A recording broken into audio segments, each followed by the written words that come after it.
Hello ছাত্রছাত্রীরা, তোমাদের আজকে প্রথম চ্যাপ্টারের যে বল এবং চাপ থেকে সবথেকে ইম্পর্টেন্ট কোশ্চেনগুলো, যেগুলো খুব ভালো করে কনসেপ্ট ক্লিয়ার করে রাখতে হবে এবং জানতেও হবে, যেগুলো ভবিষ্যতে তোমাদের কিন্তু খুবই কাজে লাগবে 9 অথবা 10-এ গিয়ে এবং ফাইনাল এক্সামের জন্য যেগুলো সবথেকে দরকারি কোশ্চেন সেগুলো আজকে লিখিতভাবে ডিসকাস করছি এবং পুরো ভিডিওটা আমার এই চ্যানেলে তোমরা দেখতে পাবে। সবাইকে অনুরোধ করব চ্যানেলটাকে সাবস্ক্রাইব করে রাখবে, ভিডিওটা ভালো লাগলে লাইক করবে এবং বন্ধুদের মাঝে শেয়ার করে ছড়িয়ে দেবে। পরপর প্রত্যেকটা কোশ্চেন ধরে ধরে আলোচনা করা হচ্ছে, খুব ভালোভাবে বুঝে নাও। কোনো অসুবিধা থাকলে, কোনো কিছু জানার থাকলে কমেন্ট করবে, অবশ্যই উত্তর দেওয়ার চেষ্টা করব। চলো আজকের ক্লাসটা তাহলে শুরু করি। করো, ফার্স্ট বিবৃতি করো এদের থেকে কি কি জানা যায় এবং তাদের আবার ব্যাখ্যা। এই কোশ্চেনটা যদি টোটাল একদম সম্পূর্ণভাবে করতে যাও অনেক কিছু জানা যাবে। চলো একে একে ধাপে ধাপে জানা যাক। ফার্স্ট বলেছে গিয়ে বিবৃতি। তাহলে প্রথম সূত্র কি বলে? নিউটনের প্রথম গতিসূত্র হচ্ছে গিয়ে যে বাইরে থেকে বল প্রয়োগ না করলে, বাইরে থেকে বল প্রয়োগ না করলে, তাহলে বল প্রয়োগ না করা হলে, এক নম্বর কন্ডিশন এটাই যে বাইরে থেকে যদি বল প্রয়োগ না করি স্থির বস্তু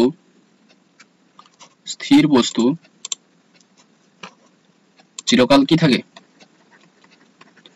এক হচ্ছে স্থির বস্তুর ঘটনা জানবো, আর কি গতিশীল বস্তুর ঘটনা জানবো।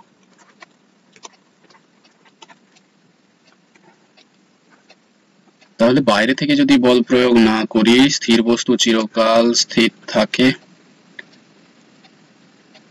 গতিশীল বস্তুর দুটো জিনিস হয়, এক হচ্ছে কি সরল রেখা বরাবর, আর দুই কি সমবেগে গতিশীল হয়। এবার যদি তাহলে এখন প্রথম গতিসূত্রটাকে দেখি, কি বলবো? লিখবো কি যে বাইরে থেকে বল প্রয়োগ না করলে কোন স্থির বস্তু চিরকাল স্থির থাকবে এবং গতিশীল বস্তু চিরকাল সরল রেখা বরাবর সমবেগে গতিশীল থাকবে। বোঝা গেল? এটা গেল নিউটনের প্রথম গতিসূত্র। প্রথম গতিসূত্র থেকে আমরা কি কি জানতে পারি এখন জেনে নেই, যে এখান থেকে কি কি জানা যায়।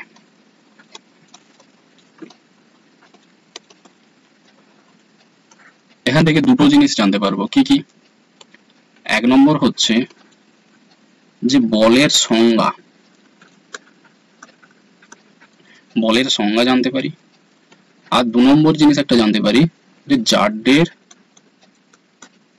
পরিমাপ, জাড্ডের ধারণা, যে জাড্য জিনিসটা কি জানতে পারি। তাহলে নিউটনের দ্বিতীয় গতিসূত্র থেকে আমরা কি কি জানতে পারলাম? এক হচ্ছে বলের সংজ্ঞা, আর দুই কি জাড্ডের ধারণা। জেনে নেই তাহলে বলের সংজ্ঞা কি। বল জিনিসটা কি, বল কাকে বলে? আগে বলি যে বল হচ্ছে একটা আমাদের ভৌত রাশি, প্রাকৃতিক রাশি বা ভৌত রাশি। তাহলে বল এক প্রকার রাশি, যে রাশি বা যে ভৌত রাশি প্রয়োগে স্থির বস্তু কি হয়? সচল হয়, আর গতিশীল বস্তু স্থির হতে পারে বা গতিশীল অবস্থায় থাকতে পারে।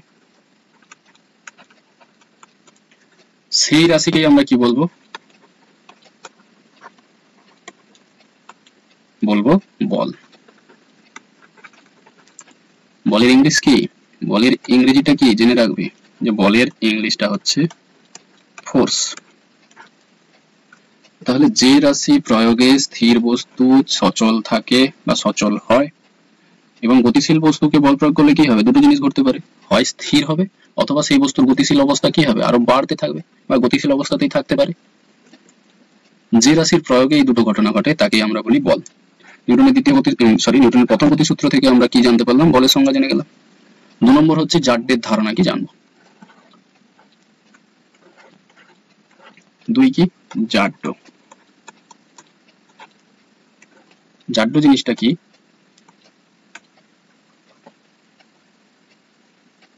সেটা দেখো কিভাবে বলি।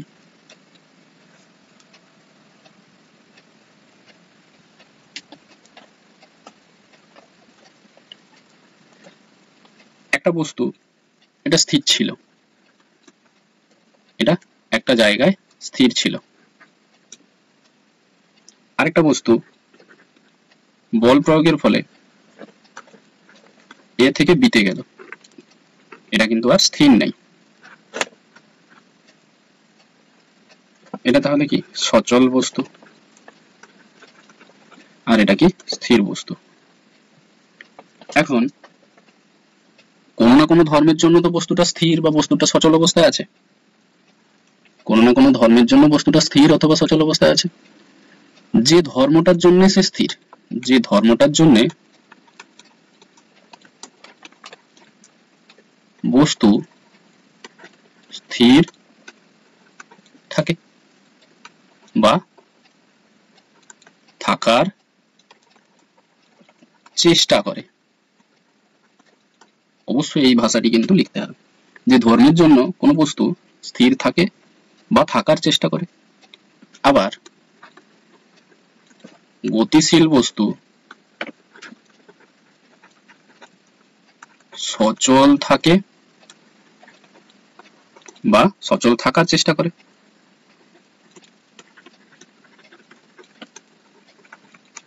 সেই ধর্মটাকে আমরা কি বলবো তাহলে? না, সেই ধর্মকে আমরা বলবো কি? ওই বস্তুর জাড্য। সেই বস্তুর জাড্য। দেখো ইংলিশ টার্মটা বারবার বলছি, ইংলিশ টার্ম মনে রাখবে। জাড্যকে ইংলিশে আমরা বলি ইনারশিয়া, সরি, জাড্যকে বলা হয় ইনারশিয়া। বোঝা গেল? এটা ছিল নিউটনের প্রথম গতিসূত্র। প্রথম গতিসূত্র থেকে কি কি জানা যায় পুরোটা বলা গেল। তাহলে আবারও বলছি, প্রথম সূত্রটা কি? যে বাইরে থেকে বল প্রয়োগ না করলে কোনো স্থির বস্তু চিরকাল স্থির থাকবে, কোনো গতিশীল বস্তু কি থাকে? সমবেগে সরল রেখা বরাবর চলতে থাকে। কি কি জানা যায়? বলের সংজ্ঞা, জাড্ডের ধারণা। বল কাকে বলে বললাম, জাড্য কাকে বলে বলা হয়েছে। এবার দেখো সেকেন্ড ল কি বলছে সেটা দেখতে হবে। এবার সেকেন্ড ল কি বলছে সেটা দেখো। যে প্রথম ল জেনে গিয়েছি এই ঘটে, সেকেন্ড ল এবার জানবো, তাই তো?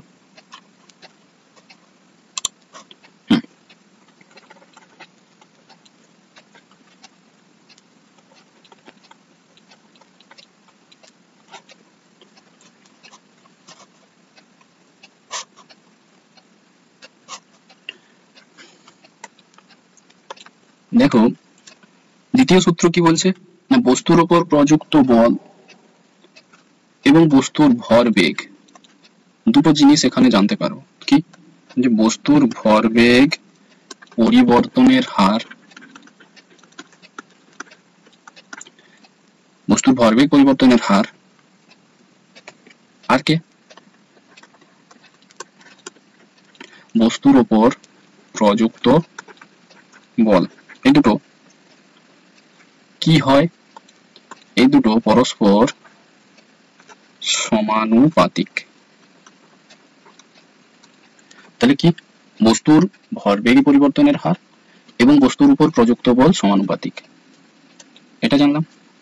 এরপরে 2 নম্বর ওই সূত্রেরই আরেকটা জিনিস হয়, যে বস্তুর উপর বলটা যেদিকে ক্রিয়া করে, বস্তুর উপর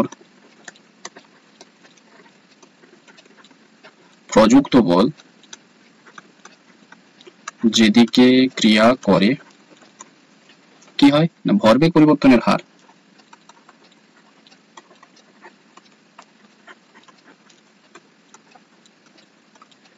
কোন দিকে ঘটবে তাহলে একই দিকে, অর্থাৎ বল যেদিকে ক্রিয়া করে বস্তুর ভরবেগ পরিবর্তনের হার সেদিকে ঘটে।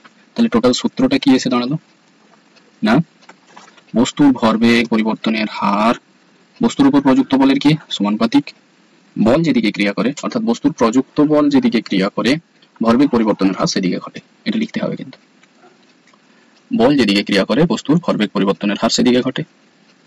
তাহলে এখান থেকে কি জানলাম যে এখান থেকে পরিষ্কার বুঝতে পারছি যে প্রযুক্ত বলের সঙ্গে ভরবেগের পরিবর্তনের হার সমানুপাতিক, তাই তো? বস্তুর ভরবেগের পরিবর্তনের হার বস্তুর উপর প্রযুক্ত বলের সঙ্গে সমানুপাতিক। এটা কিন্তু মনে রাখতে হবে, খুব ইম্পর্টেন্ট একটা জিনিস। এখান থেকে নিউটনের দ্বিতীয় সূত্রে যে গাণিতিক রূপ যেটাকে আমরা বলি F সমান ma, অর্থাৎ বল সমান বস্তুর ভর গুণিত ত্বরণ, এই নিউটনের দ্বিতীয় গতিসূত্র থেকে কিন্তু প্রমাণ করা যায়। যেহেতু প্রমাণ নেই তোমাদের প্রমাণটা করবার দরকার নেই, রাশিমালাটা কিন্তু জানতে হবে যে F সমান ma, অর্থাৎ বস্তুর বল সমান বা বস্তুর উপর প্রযুক্ত বল সমান ভর গুণিত ত্বরণ। ব্যাপারটা কি একটু ছবির মাধ্যমে দেখো, যে কোনো বস্তু এটা এই অবস্থান থেকে বি অবস্থানে গিয়েছে, এই অবস্থান থেকে বি অবস্থানে গিয়েছে, বস্তুর উপর ক্রিয়াশীল বল যেটা যে F, বস্তুর উপর ক্রিয়াশীল বল F, বস্তুর প্রাথমিক যে ভর বস্তুর প্রাথমিক বেগ u এবং অন্তিম বেগ v, এই অবস্থানটা যেতে এ থেকে বিতে যেতে সময় লেগেছে t, আর কি বস্তুটার ভর ছিল m।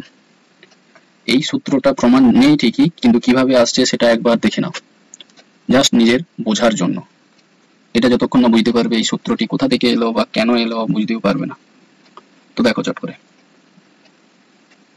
দ্বিতীয় গতিসূত্র থেকে আমরা ভরবেগ ব্যাপারটা বুঝতে পারছি। আচ্ছা, এখানে আরেকটা জিনিস, কোশ্চেনটা এখানে হয়ে যাক যে কি জানা যায়, দ্বিতীয় গতির সূত্র থেকে কি কি জানা যায়। তাহলে ভরবেগের ধারণা পাই, এক তো ভরবেগের ধারণা পাই, দুই বলের পরিমাপ পাই, তিন বলের একক মাত্রা ইত্যাদি পাওয়া যায়, যেটা বলের পরিমাপের সঙ্গেই পাওয়া যায়। ঠিক আছে, এদিকটায় ছবিটা এঁকে নিয়েছি যেহেতু ওটা আঁকা থাকবে, এদিকটা আগে হয়ে যাক। কি ভরবেগ জিনিসটা কি বোঝানো, বস্তুর ভর এবং বেগ নামের সঙ্গে সম্পর্ক আছে। কোন বস্তুর ভর এবং বেগের গুণফলে যে রাশিমালাটা তৈরি হয়, কোন বস্তুর ভর এবং বেগের গুণফলে যে রাশিমালাটা তৈরি হচ্ছে তাকে আমরা ভরবেগ বলি। ভরবেগকে p দিয়ে ডিনোট করা হয় এবং ভরকে m দিয়ে, বেগকে v দিয়ে। তাহলে এই যে রাশিমালাটা এটাও কিন্তু জানতে হবে, তার ছোট p সমান mv। এবার কি বলের পরিমাপ এবং বলের একক মাত্রা, এই পার্টটা আমি পরে করাচ্ছি। এই যে বলের একক মাত্রা এবং পরিমাপ এটা পরে করাচ্ছি, কখন এই F সমান m এ যেটা করতে শুরু করেছি, এখানে F সমান m এ রাশিমালাটা কিভাবে আসে একবার দেখে নাও, তারপর করাচ্ছি। দেখো প্রথম অবস্থায়, এই যে প্রথম অবস্থায় কি হবে, বস্তুর ভরবেগ কত mu, তাই তো? এবং দ্বিতীয় অবস্থায়, এটা হচ্ছে প্রথম অবস্থায়, এটা দ্বিতীয় অবস্থায় mv, তাই তো? দ্বিতীয় অবস্থায় mv, পার্থক্য কত বা পরিবর্তন কত, mv মাইনাস mu। ভরবেগ পরিবর্তনের হারটা কত, mv minus mu by t। কেন t? যেহেতু সময় লেগেছে t, এই জন্য। ঠিক আছে, চলো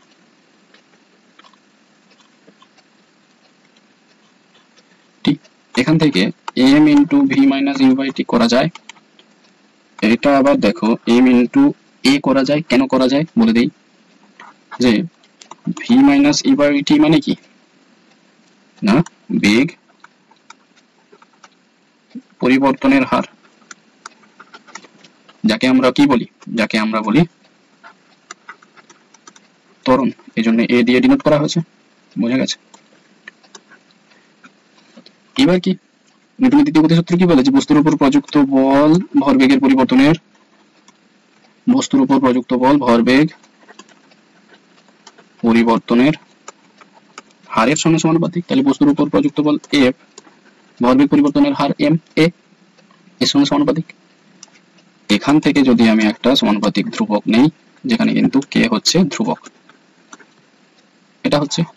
এবার আমরা গাণিতিক রূপটা পাওয়ার জন্য একটা জিনিস করা হয়, যে এম যদি কে ধ্রুবকটা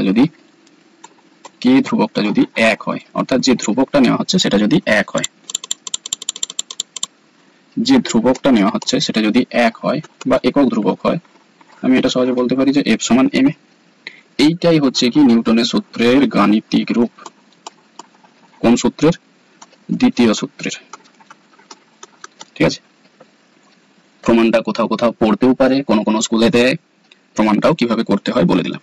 এবার চলো কি কি জানা যায় সেখানের একটা পার্ট ছেড়ে রেখেছি। ভরবেগের ধারণা হয়ে গেছে, ভরবেগ কি করে হয়, ভর ইন্টু বেগ, এখান থেকে এটা। আচ্ছা, ভরবেগে যদি একক বলে, সিজিএস একক কি হবে আর এসআই একক কি হবে, সহজেই বুঝতে পারবে নিজেরাই। দেখো যে সিজিএস একক, ভরের সিজিএস একক কি গ্রাম, আর বেগের সিজিএস একক কি সেন্টিমিটার পার সেকেন্ড, তাহলে গ্রাম সেমি পার সেকেন্ড, আর এসআইতে কেজি মিটার পার সেকেন্ড।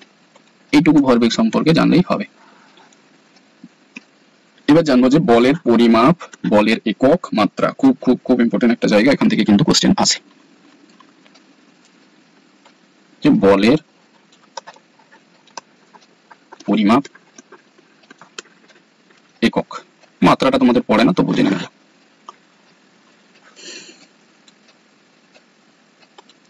দেখো বলের পরিমাপ ফার্স্ট, যে আমরা জানি এফ সমান এম এ। এখান থেকে কোনো বস্তুর ভর যদি আমি জানতে পারি, কোনো বস্তুর ভর নির্দিষ্ট ইউ থেকে ভি হয়েছে, তাহলে এখানে এম এর মান পাবো, এ এর মান পাবো। যদি এম আর এ এর মান পাই, তাহলে এফ এর মানও পাবো। অর্থাৎ বলের পরিমাপ করা সম্ভব, বুঝে গেল। সাপোজ আমি ধরে নিচ্ছি এম এর মান, এখানে তোমার এম এর মান হচ্ছে 10 কেজি, আর এ এর মান হচ্ছে তোমার 30 মিটার পার সেকেন্ড স্কোয়ার। তাহলে এখানে এফ এর মান কত হবে? দুটো একক দেখো সিজিএস এ আছে, নো চাপ। এম এর মান 10, এ এর মান 30, এটা 300। এবার কথা হচ্ছে একক কি হবে, বলের এককটা কি হবে। একক তো লিখতে পারবো না, যেহেতু এসআই দেওয়া আছে, বলেরও নিশ্চয়ই এসআই কিছু না কিছু একক আছে। তাহলে এবার একক জিনিসটা জানি। কিসের একক? না, বলের একক। সেই সূত্র, কি সূত্র? এফ সমান এম এ। তাহলে এফ সমান এম এ যদি হয়, এখানে একক যদি আমি নেই, দেখো সিজিএস একক যদি নেই, বলের সিজিএস একক, তাহলে ভর, এম মানে কি ভর, ভরের সিজিএস একক কি গ্রাম। আচ্ছা, ত্বরণের সিজিএস একক কি সেন্টিমিটার পার সেকেন্ড স্কোয়ার, তাই তো। ইংলিশে লিখছি, তোমরা কিন্তু বাংলায় লিখবে। ইংলিশে কোনো কোনো জায়গায় লিখলে কিন্তু কেটে দিতে পারে, সেমি পার সেকেন্ড স্কোয়ার। আচ্ছা, এসআই একক তাহলে কি হবে, যে kg metre per second square. এবার ঘটনা হচ্ছে বলের একক তো পেয়ে গেলাম, বলের একক এক হচ্ছে gram cm per second square, kg metre per second square. এদেরকে একটা নাম দেওয়া আছে, এদেরকে ব্যবহারিক নাম দুটো দেওয়া আছে। কি কি? এক হচ্ছে সিজিএস একক যেটা, সেটাকে ডাইন বলে, আর এসআই একক যেটা, সেটাকে নিউটন বলে। তাহলে নিউটন মানেই কিন্তু এই kg metre per second square, আর ডাইন মানেই কি gram cm per second square, বোঝা গেল। এখানে একটা কোশ্চেন এবার তোমাদের ইম্পর্টেন্ট, খুব খুব ইম্পর্টেন্ট, যে দুটোর মধ্যে সম্পর্ক, বলের সিজিএস ও এসআই এককের সম্পর্ক কি হবে, কিভাবে করতে হবে দেখে নাও। যে 1 নিউটন সমান কি বলেছি, 1 নিউটনও যা 1 kg metre per second square হতো, তাহলে 1 kg into 1 metre per second square, এটা গেল 1 নিউটন সমান। আচ্ছা, 1 কেজিকে আমি সিজিএস অর্থাৎ গ্রামে যদি করি 1000 গ্রাম, 1 মিটারকে করলে 100 সেমি, আর সেকেন্ড যেমন ছিল রইল। কটা শূন্য হচ্ছে? 1 2 3 4 5। এককটা ধারে লিখছি। আচ্ছা, একের পিঠে 5টা শূন্য মানে কি? 10 এর পাওয়ারে 5। আর এই যে একক গ্রাম সেমি পার সেকেন্ড স্কয়ার মানেই তো ডাইন। তাহলে আমি পুরোটা কি পেলাম? যে 1 নিউটন সমান 10 টু দি পাওয়ার 5 ডাইন। এটা কিন্তু অঙ্কের ক্ষেত্রেও পড়ে, বা 2 নাম্বারের জন্য এটা কিন্তু প্রমাণ পড়ে। বোঝা গেছে? কি না দুটো সম্পর্ক কি কি এগুলো পড়বে। তাহলে বলের একক, বলের পরিমাপ জানা গেল, বলের একক জানা গেল। মাত্রাটা একটু চট করে বলে দিই। মাত্রাটা শুধু জেনে রাখবে যে কি হয়, বেশি জানার দরকার নেই। মাত্রা হয়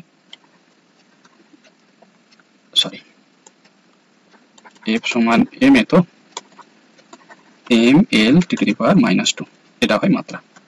কি করে হয় যদি তোমরা ডিটেলসে জানতে চাও কমেন্টে জানাবে। ডিটেলসে যারা জানতে চাও অবশ্যই বলা হবে, কমেন্টে জানাবে। যেহেতু তোমাদের সিলেবাসের মধ্যে মাত্রাটা নেই বলছি না। চলো, নিউটনের দ্বিতীয় গতিসূত্রের তাহলে কি কি জানা যায়, কোথা থেকে এসেছে এগুলো বোঝা গেল। আচ্ছা, আরো দু একটা জিনিস জানতে হবে, যে সংজ্ঞাগুলো কি, কিসের সংজ্ঞা? ডাইনের সংজ্ঞা কি, ডাইন কাকে বলে? ডাইন মানে আমরা কি জেনেছি যে 1 ডাইন সমান 1 gram into 1 semi per second square. তাহলে সংজ্ঞাটা এরকম ভাবে বলবে যে 1 গ্রামের বস্তু, 1 গ্রাম ভরের বস্তুর উপর 1 সেমি পার সেকেন্ড স্কয়ার ত্বরণ উৎপন্ন করতে যে বল প্রয়োগ হয় তাকে 1 ডাইন বলে। বোঝা গেল? যে 1 গ্রাম ভরের বস্তুর উপর 1 সেমি পার সেকেন্ড স্কয়ার ত্বরণ উৎপন্ন করতে যে বল প্রয়োগ করা হয় তাকে 1 ডাইন বলে। এটা ডাইনের সংজ্ঞা হলো। এবার নিউটনের সংজ্ঞা যদি বলি, আমরা 1 নিউটন মানে কি জানি? 1 kg into 1 metre per second square. তাহলে নিউটনের সংজ্ঞাটা কিভাবে লিখবে?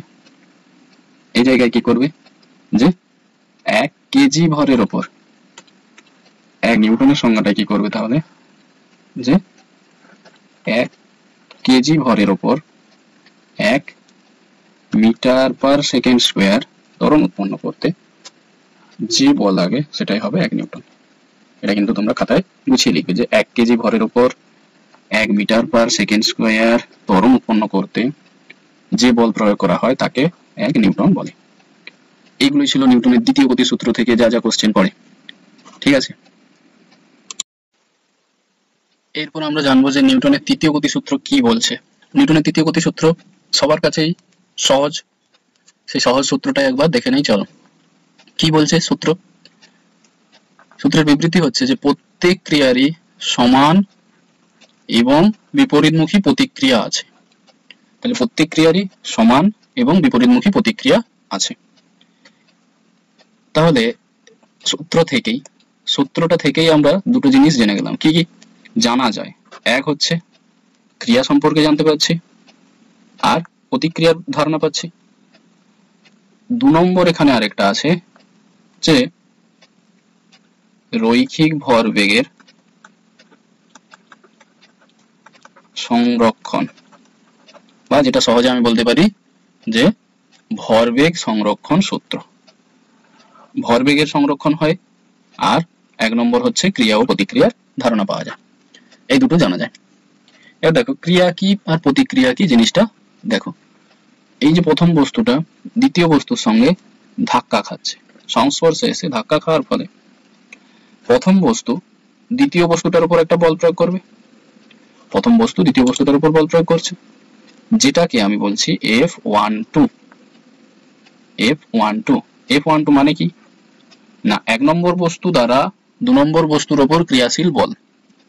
1 নম্বর বস্তু দ্বারা 2 নম্বর বস্তুর উপর ক্রিয়াশীল বল হচ্ছে কি F12। এবার দেখো, যেহেতু ধাক্কা খাচ্ছে, এটা প্রথম বস্তু দ্বিতীয়টাকে দেওয়ার ফলে F12 বল প্রয়োগ হলো।